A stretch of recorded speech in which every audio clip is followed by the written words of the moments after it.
Après des années de blessures et une carrière qu'il pensait derrière lui, Samuel Coco-Villouin retrouve les pistes d'athlétisme avec dans un coin de sa tête les Jeux Olympiques de Paris 2024. Nos reporters Romuald Chevrier et Paul Maldonado ont enfilé leurs chaussures à pointe pour le rencontrer.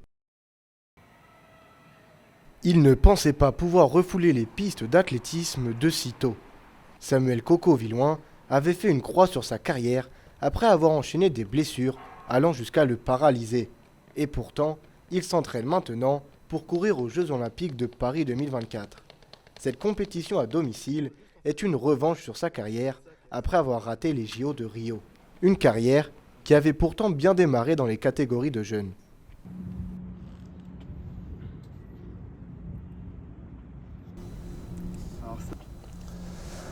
Alors ça, un grand souvenir, le podium des championnats du monde junior en 2006 à Pékin. Je termine deuxième derrière un copain et devant un autre copain. Donc c'est Arthur Nogal, polonais, qui gagne, et Kostas, grec, que j'avais déjà rencontré l'année d'avant. C'était vraiment chouette, c'était mon meilleur résultat et c'était d'autant plus une bonne expérience de le partager avec des copains en fait. Allez, les mots qui fâchent. Blessure et retraite forcée. On peut se soigner, mais être guéri d'une blessure et être capable de revenir au plus haut niveau mondial immédiatement, ce sont deux choses totalement différentes et ça je l'ai appris à mes dépens et c'est pour ça que j'ai dû prendre une pause, ce que je pensais être une pause et finalement qui a été une retraite anticipée pour moi. Donc là on va tenter un nouveau départ, un dernier défi avec les Jeux Olympiques de Paris parce que c'est à domicile et je me dis que ce serait vraiment dommage de ne pas tenter l'aventure jusqu'au bout. Mais on sait que la retraite va arriver, mais quand elle arrive plus tôt que prévu, c'est frustrant. Donc c'est pour ça que là j'ai hâte de relever ce dernier défi.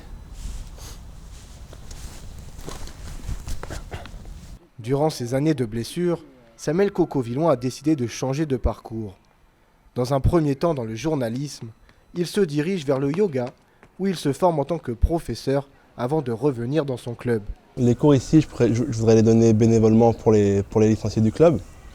Pour deux raisons. La première, c'est que le club m'a soutenu pendant toutes mes années de blessure, m'a toujours soutenu, même bien plus longtemps que ce que j'aurais pensé.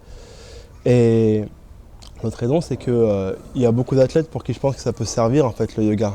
Moi, je l'ai vu dans le cadre de ma rééducation, au niveau de ma blessure, ça m'a fait du bien pour reprendre des bonnes sensations. Donc je me dis si c'est quelque chose qui peut aider les athlètes de mon club, de mon équipe, ça pourrait être une bonne chose, quoi. Ça fait plaisir de te voir. Bah ouais, moi aussi. Ta famille va bien? Ouais.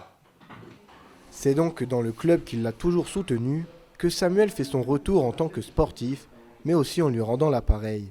Il donne bénévolement des cours de yoga aux licenciés du club d'athlétisme de Montreuil. Alors Samuel, ce premier tour, il s'est bien passé? Oui, bah très bien.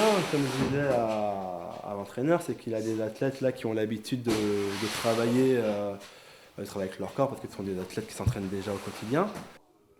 Il reste à Samuel un dernier défi, celui des JO 2024. De quoi conclure une carrière fatigante sur le meilleur chrono possible.